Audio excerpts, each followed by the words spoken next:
Moving right along with the show, and now looking at the Baltimore Ravens after we just finished talking about the Cincinnati Bengals in my last segment.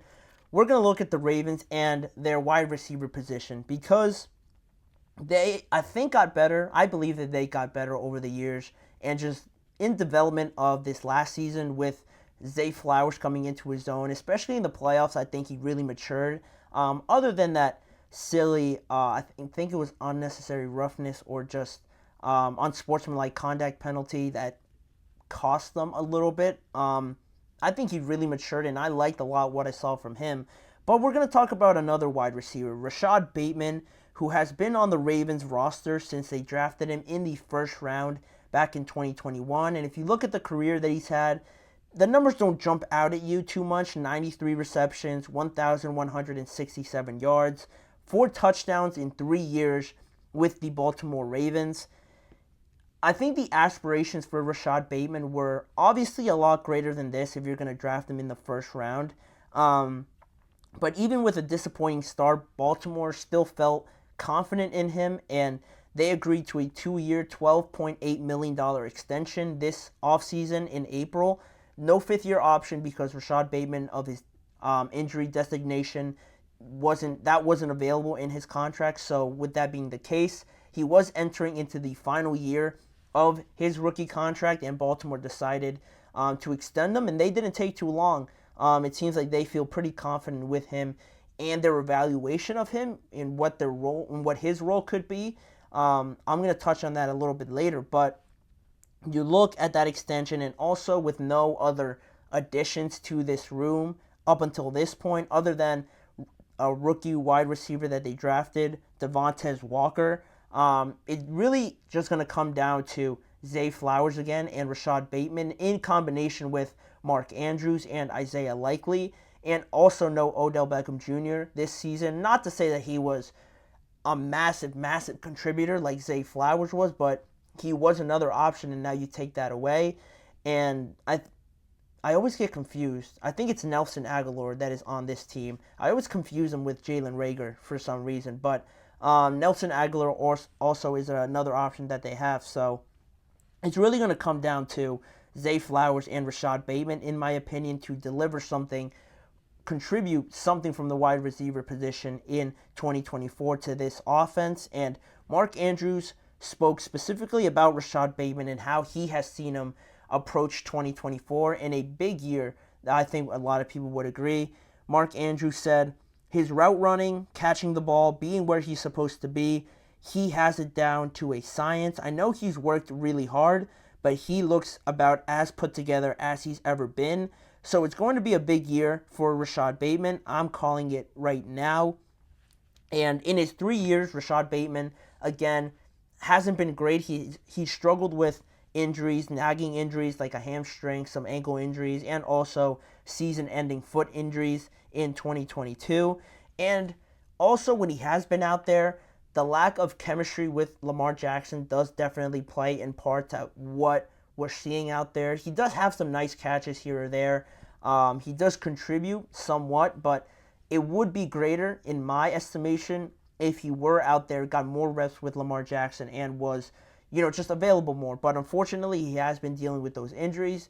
So in 2024, off of the words that Mark Andrews said and how he has looked so far, it looks like he is up for the challenge in his statement also that he made after Mark Andrews. And after that statement, he said, quite honestly, that he said he wasn't expecting the extension at all. But he got it, and now he's eager to go out there and prove himself to this team.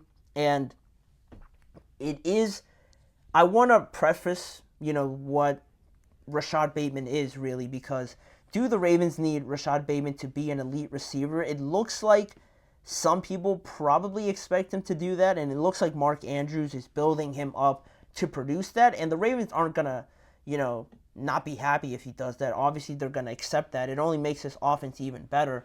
But where I'm coming from, and do I expect the Ravens to need Rashod Bateman to be that elite receiver for them?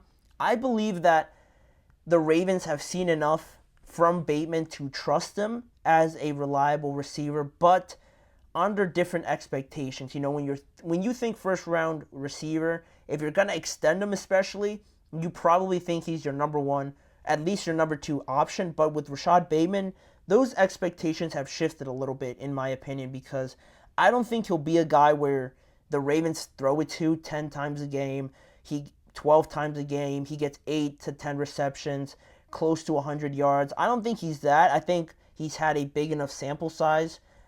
Even through some of the injuries, I think in his play that we've seen enough where I believe he's not that type of receiver for them, and it's not like they really need one with this offense, with how run heavy they're going to be with this offense, bringing in Derrick Henry now, especially to go along with Lamar Jackson and Keaton Mitchell, who they really liked last year. I don't think there's going to be enough of a target share for even Zay Flowers, for even Mark Andrews, well, maybe not Mark Andrews, but maybe even Isaiah Likely, to produce these numbers where you're getting 800, 700 yards. I just don't think this offense is really built for that, to have multiple receivers like I talked about the Minnesota Vikings yesterday and how they could have multiple. I don't think this offense is built like that, and it's not a bad thing. That's just what they do. That's just how their offense operates, and based on that, to go along with what we've seen from Rashod Bateman, I don't think it's out of the question to look at Rashod Bateman a little bit differently, to just fit his role rather than fit the expectations that everybody has of him. And also, I think the contract extension does give us some more insight on what the Ravens are thinking of Rashod Bateman, because, like I said, they paid him an extension of 2 years and $12.8 million, that extension. You look around the league in a wide receiver market where some receivers you could say are getting overpaid and are getting a lot more money.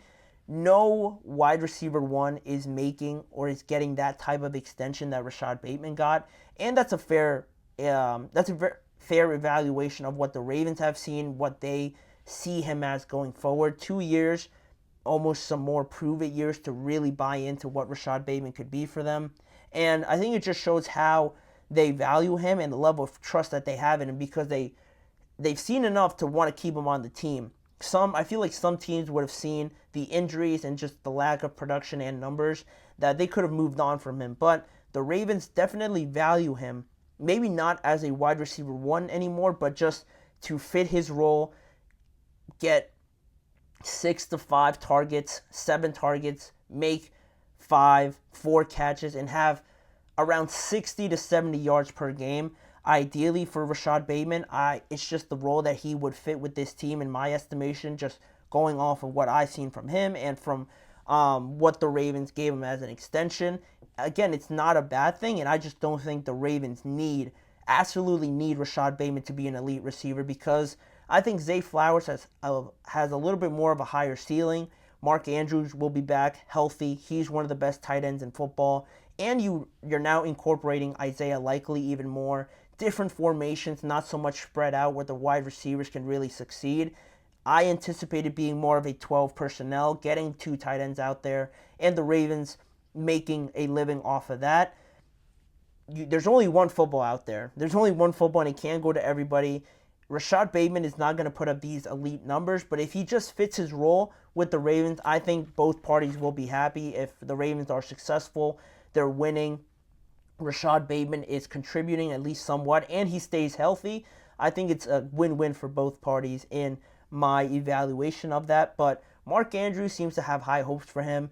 It's good to have him, but don't be extremely disappointed if he doesn't live up to some of the numbers. If he's just contributing and the Ravens are good, I think that's all I would need if I was a Ravens fan. But leave your guys' thoughts on how you evaluate Rashod Bateman, and if you think he could be even better than what I'm projecting him to be in 2024 and going forward. But that'll be that segment, and we have one more to talk about on today's show. Looking at the Green Bay Packers, everybody's putting them right away in contention for the NFC, but there's one thing that is lagging a little bit that could be a hurdle in their quest to compete for the NFC conference title. I'll tell you guys what that is and where my doubts lie after the final break of the show. You're listening to the GSMC Chip Shot Football Podcast.